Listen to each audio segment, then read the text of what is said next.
মুখ দেখাইতে পারলা না, বলেন সত্য কিনা? নাতির মুখ দেখাইতে পারলা না, পরপর 3টা নাতনি হইছে, নাতির মুখ দেখে নাই। এজন্য ওই মেয়ের উপরে যে কত অত্যাচার করা হয়, ওই মেয়েটা নিষ্পাপ। এখন আপনি আমাকে বলেন, ওই মেয়ের কি সামর্থ্য আছে সন্তান জন্ম দেওয়া? ওই মেয়ের সামর্থ্য কি আছে ছেলে সন্তান জন্ম দেওয়ার? আল্লাহ পাক এই 5টা জিনিস নিজের কাছে রাখছে। গর্ভের ভিতরে মেয়ে হবে না ছেলে হবে, এটা কোনো ডাক্তারের হাতে নাই।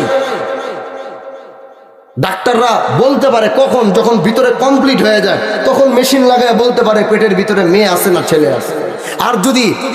আর যদি আল্লাহ পাক আগেই বলার সুযোগ দিত যে তোমার পেটে কনসেপ্ট হওয়ার সাথে সাথে তুমি জানতে পারছো যে তোমার স্ত্রীর পেটের ভিতরে মেয়ে হয়েছে, তাহলে আমি মনে করি এদেশের হাজারো পিতারা প্রত্যেকটা পিতা এক একজন হত্যাকারী থাকতো।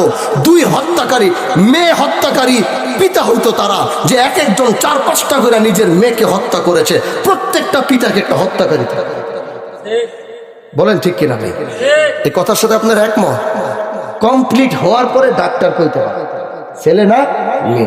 ওই মেয়ে দেখার পরে অনেকে তো আছে ফালাই ফিরে যায়, মেয়ের বাপ বাইতে নিয়া শ্বশুর বাড়ি নিয়ে মেরে দিয়া বাস যাই গে। এই হলো আমাদের। অথচ ইসলাম যদি আমি ধারণ করতাম, ইসলাম যদি আমি বুঝতাম, আমার 1টা মেয়ে হয়েছে আমি খুশি, 2টা মেয়ে হয়েছে আমি আরো খুশি, 3টা মেয়ে হয়েছে আমি তার থেকেও বেশি খুশি, 4টা মেয়ে হয়েছে আমি তার থেকেও বেশি খুশি। কারণ জানি যতটা মেয়ে আসবে আমার জান্নাতে যাওয়ার রাস্তা ততটা সোজা। যদি কোনো 4টা মেয়ে জিম্মাদারি বিয়া দিয়া নেক ভাবে কোনো বাবা রাইখে যাইতে পারে, তার জন্য জান্নাত, তার মৃত্যুর অপেক্ষা করতে দেরি হবে, আল্লাহ তার জন্য জান্নাতের ব্যবস্থা করতে দেরি করবে। তাহলে এটা যদি কোনো মেয়ের ভিতরে ধারণ করে, তাহলে কি সে তার মেয়েকে নিজের হাতে হত্যা করতে পারে ভাই? বলেন পারে ভাই? পারে।